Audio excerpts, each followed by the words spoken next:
Hi, I would like to talk about judgment versus boundaries today. This is an important topic, I think, for most people, but especially during this holiday season, as we may be being pulled into different things and not always sure how to react, may have family issues come up for us. I'd really like to take a look at the difference between having a judgment and boundary. And I think it's especially important to distinguish these two things if we consider ourselves a kind, loving person, and or if we consider ourselves a deeply spiritual person. I think that the intention, the core intention of what we believe and teach here is to embody the divine life that God is as us in our living. And in order to do that, we have to open our heart to feel that flow of the divine love. In order to do that, we have to open our minds. We have to think differently, sometimes differently than the general public is thinking about things. We have to find our center in our divine self. And when we do this, it's beautiful and amazing. And yet, we get caught up in our humanity. We all do.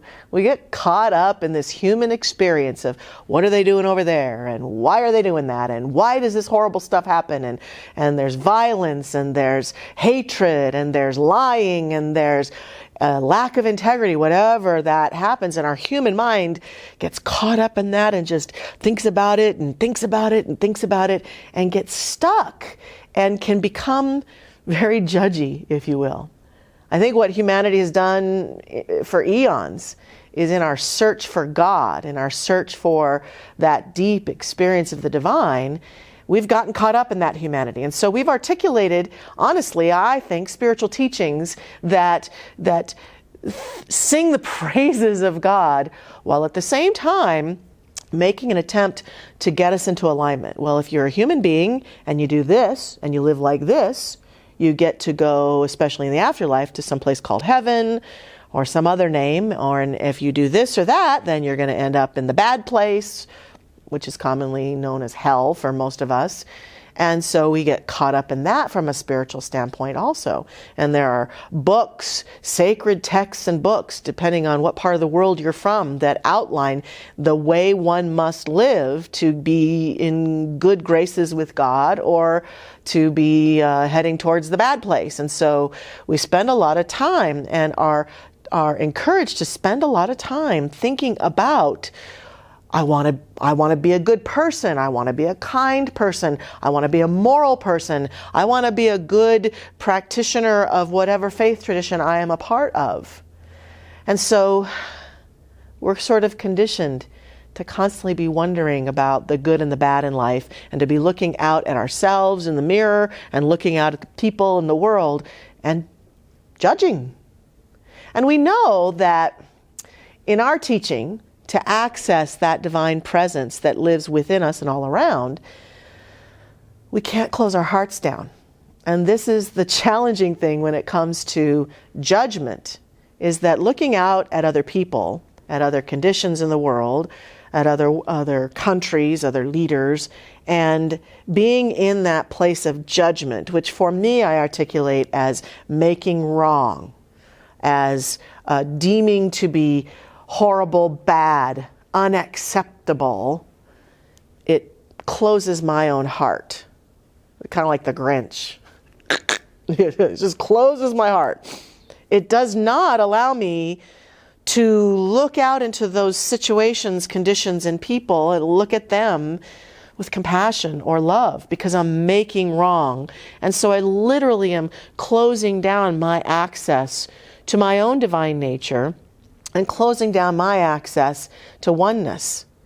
Because the mystics of the world have come out of their mystic trances and meditations, and I myself have had a few experiences that I would call divine moments. And in those moments, I felt it. Whatever it was that created this universe, it's not judgmental. It's not sitting around taking notes like Santa Claus about all of us. You did this and you did that, and they put you on the good list and the bad list. It's not doing that. That's just not, I think, how it works. It's not the articulation of God that we have in this teaching of the science of mind and spirit, which talks to us of a loving presence. And so what we are attempting to do as spiritual beings is to duplicate the nature of God in our own life. And therefore, it means that we have to find our center in our perceptions about our fellow humans, in our perceptions about ourselves, that aren't judgmental. So a lot of what the spiritual seeker does is attempts to set down that judgmental part of us, attempts to keep our heart open to beings and conditions that we deem inappropriate or wrong or bad, and see beyond what appears to be so that we can duplicate that nature and experience our own God self.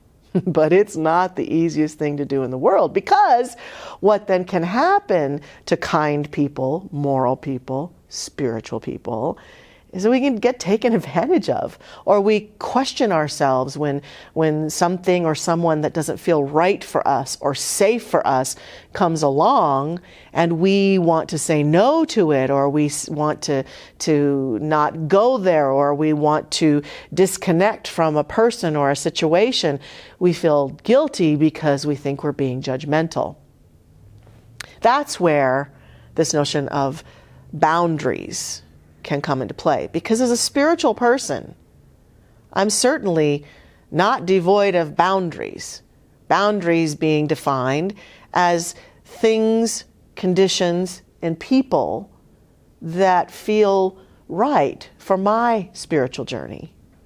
And so when I have a boundary about things, it means that I can have compassion and say, I don't know why that is occurring over there. I don't know what motivated that person to make that choice to do that. But I can have a boundary that is a loving intention to say, that doesn't serve me.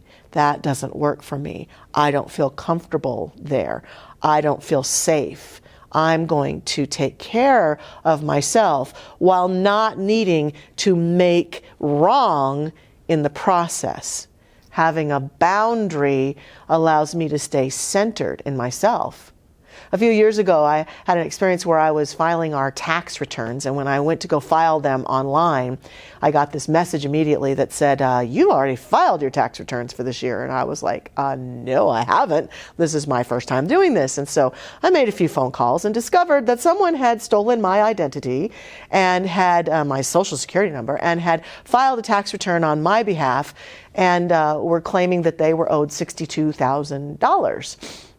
And I was very upset by this. It pushed all these buttons in me about people and security and safety. And I was angry and I was frustrated. And I confess I said all of the cuss words at that time. I said them all. And I was stomping around my office and frustrated. And then I realized, okay,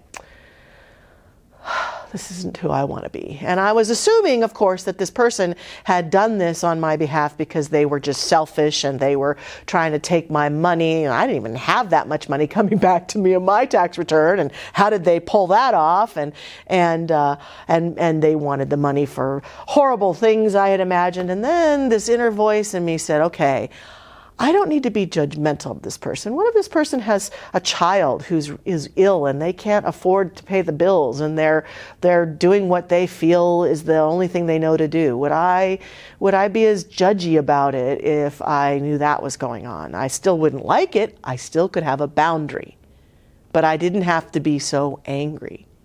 And I also realized that by having those boundaries, boundary versus judgment, that then I was setting myself up in my own energy and my own consciousness to solve the problem for myself and for them, quite honestly, in a more loving and sane fashion. So when I got centered and sent compassion out to that person, but at the same time said, no, unacceptable, I'm claiming my tax return, boy, things started to flow. I found the way to solve it. I found the way to file the proper return. I found the way to communicate to the IRS that I had not filed that return, and everything was fine. I don't know what happened to that person. I don't know what consequences happened for them, but consequences are a part of having boundaries. We can have boundaries that come with consequences. Look, I understand that you want to engage in this kind of behavior in your life, and you're free to do that, and that just doesn't work for me, so I bless you on your way. And I know for myself that every negative thing I've ever done to another person, purposely or unpurposely, has been out of my own unhealed past, has been out of my own traumas and my own misperceptions of myself, my own angers or unforgiveness of myself, my own taking the past that I've had happen to me and continuing to live it out until I could learn to solve it and resolve it. And so having boundaries with myself is also important. This holiday season, today, now, I'm inviting us to consider letting go of the judgments. Letting go of the judgments of people in that other political party. Letting go of the judgments of people who are doing hateful and horrible and violent things. It doesn't serve us. It doesn't serve them. It will not solve the problem on our planet. But we can have boundaries. We can certainly say when someone has done something violent, inappropriate, and hurtful, I understand that you felt the need to do that for some reason, and it's not acceptable. And there will be consequences. And you will need to face those consequences. We can say, gosh, thanks so much for that invitation, but that just doesn't work for me, and I'm going to stay home around my Christmas tree with my fireplace burning and watching Christmas movies. We can say, I need to rest today, but thanks so much for the invitation. We go from the big picture down to the very personal. This holiday season, every day of your life, consider having boundaries. So let's just take a moment to center ourselves in a feeling of peace. As we think about that morning that we wake up and we sit in our favorite chair and we see the snow falling softly outside, and we just allow ourselves to sink in, to appreciate the quiet, to understand that feeling of peace that comes from a connection to the divine. We just allow that feeling of softness, of quiet, of understanding to be who we are in this moment. And we understand it is that connection, it is our personal connection to God and to all that is good in our world and surrounding us at all times. And so we allow this feeling to be one of support and acknowledgement to ourselves, by ourselves, of kindness, allowing our judgments to just slip away as we simply know that our divine nature is the divine nature of all other beings as well.